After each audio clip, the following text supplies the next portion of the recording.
Now we're going to hear from Alicia from the Maldives.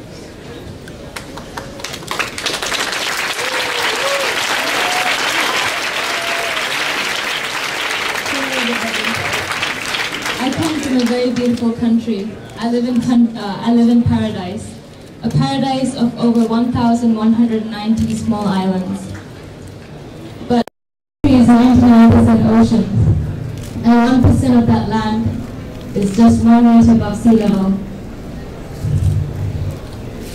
In 1998, there was an increase in 1 degree of sea surface temperatures, which led to bleaching, which of course led into great destruction of all marine biology. My country has environmental issues such as erosion and lots of other coastal and such. 97% of all inhabited islands are erosion, and 64% of them undergo severe. I fear of losing my home that identifies us as a territory. I fear of losing my culture that defines us as a nation. And I fear of wishing the best for our future when they are set for a death trap. I have to knock on your door and ask for you to give us a home. Would you accept that? Would you allow us to practice our traditions and religions without being labeled as legal aliens? How would you feel if you were put in our situation? Thank you.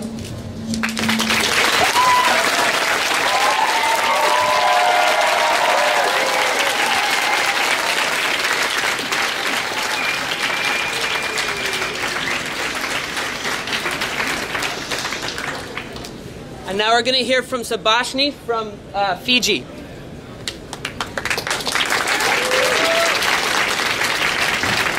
Hello everyone, I'm Shabash, like Joshua mentioned. I also come from a very beautiful place, the South Pacific.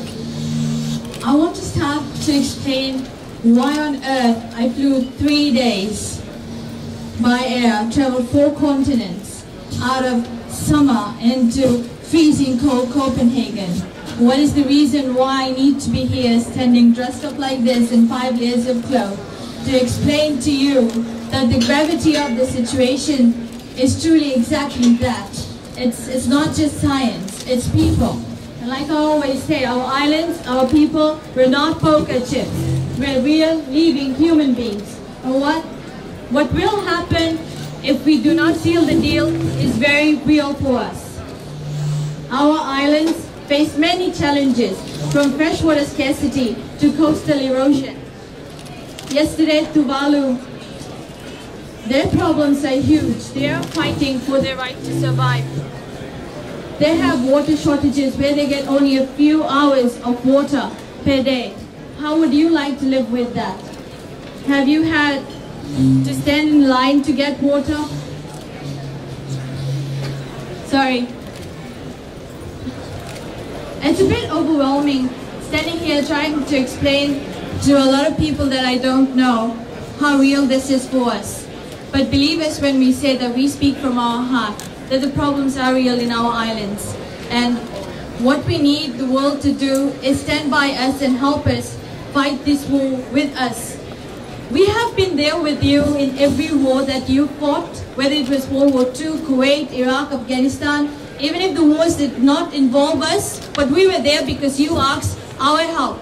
And today we're asking for your help, for Annex 1 countries to listen to our voices, to step up to the mantle and help us fight this war with us, because we cannot do it alone. We are not the big emitters, nor can we reduce the emissions on our own. If we could, trust us, we would, and we wouldn't be here standing and talking as hard as we possibly can, but we can't.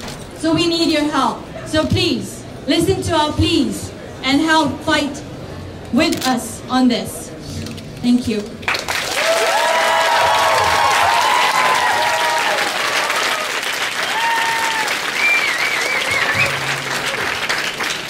So now to close out our testimony, we want to end with one more thunderstorm, inviting once again all of our observers, youth observers in the media, to join us. So please follow in a circle. Ready?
Die quietly.